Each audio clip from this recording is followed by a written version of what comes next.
Hi ನಮಸ್ತೆ ಎಲ್ಲರಿಗೂ ಮಧುರಾ ಚಾನಲ್ಗೆ ಸ್ವಾಗತ.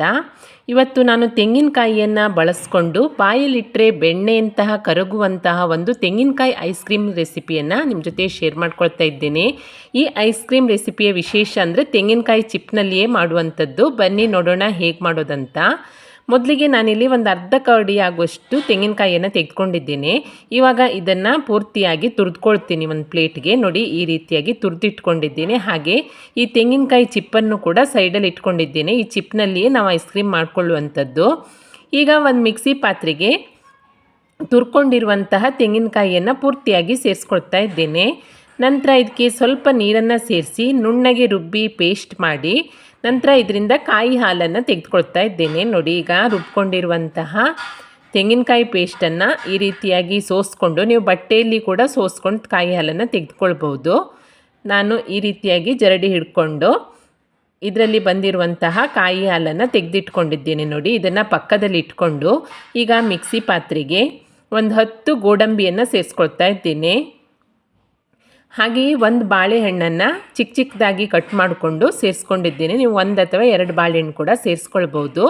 ಸಿಹಿಗೆ ತಕ್ಕಷ್ಟು ಜೇನುತುಪ್ಪವನ್ನು ಬಳಸ್ತಾ ಇದ್ದೇನೆ. ನಾನೊಂದು 2 ಸ್ಪೂನ್ ಆಗುವಷ್ಟು ಜೇನುತುಪ್ಪವನ್ನು ಸೇರಿಸ್ಕೊಂಡು ನುಣ್ಣಗೆ ರುಬ್ಕೊಂಡಿದ್ದೇನೆ.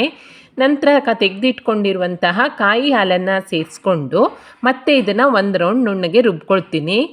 ನೋಡಿ ಈ ರೀತಿಯಾಗಿ ರುಬ್ಕೊಂಡಿರುವಂತಹ ಮಿಶ್ರಣವನ್ನು ನಾನಿವಾಗ ಆವಾಗಲೇ ತುರಿದು ತೆಗೆದಿಟ್ಕೊಂಡಿರುವಂತಹ ತೆಂಗಿನಕಾಯಿ ಚಿಪ್ಪಿಗೆ ಸೇರಿಸ್ಕೊಳ್ತಾ ಇದ್ದೇನೆ. ತುಂಬಾ ರುಚಿಯಾಗಿ ಬರುತ್ತೆ ತೆಂಗಿನಕಾಯಿ ಚಿಪ್ಪಲ್ಲಿ ಈ ರೀತಿಯಾಗಿ ತೆಂಗಿನಕಾಯಿ ಐಸ್ ಕ್ರೀಮ್ ಮಾಡಿಕೊಂಡ್ರೆ.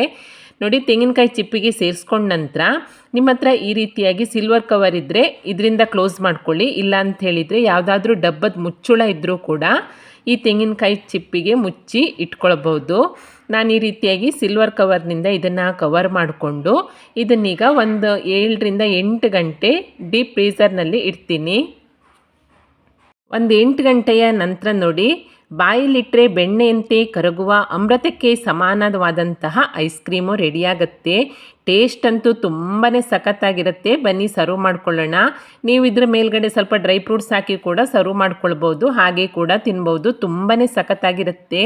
ಬಾಳೆಹಣ್ಣಿನ ಫ್ಲೇವರು, ಆ ಜೇನುತುಪ್ಪದ ಸಿಹಿ, ಹಾಗೆ ತೆಂಗಿನಕಾಯಿ ಹಾಲಿನ ರುಚಿಯಂತೂ ಸೇರಿ ಈ ಐಸ್ ಕ್ರೀಮ್ ಅಮೃತ ಅಂತಲೇ ಹೇಳ್ಬೋದು. ಅಷ್ಟೊಂದು ಸಖತ್ತಾಗಿ ಬರುತ್ತೆ.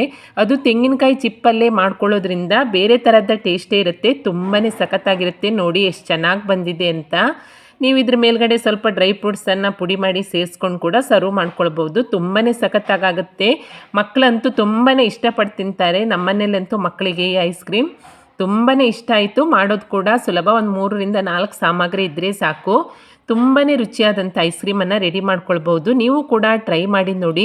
ಈ ರೀತಿಯಾಗಿ ತೆಂಗಿನ ಚಿಪ್ಪಿನಲ್ಲಿ ಐಸ್ ಕ್ರೀಮ್ ಮಾಡಿ ನೋಡಿ. ರೆಸಿಪಿ ನಿಮಗೆ ಇಷ್ಟ ಆದಲ್ಲಿ ಲೈಕ್ ಮಾಡಿ, ಹಾಗೆ ಶೇರ್ ಮಾಡಿ. ಹೇಗಾಗಿದೆ ಅಂತ ಕಮೆಂಟ್ ಮಾಡಿ ತಿಳಿಸಿ. ಹೊಸದಾಗಿ ನಮ್ಮ ಚಾನಲ್ ನೋಡ್ತಾ ಇದ್ದರೆ ಸಬ್ಸ್ಕ್ರೈಬ್ ಮಾಡಿಕೊಳ್ಳಿ. ಸಿಗೋಣ ಮುಂದಿನ ರೆಸಿಪಿಯಲ್ಲಿ. Thank you for watching.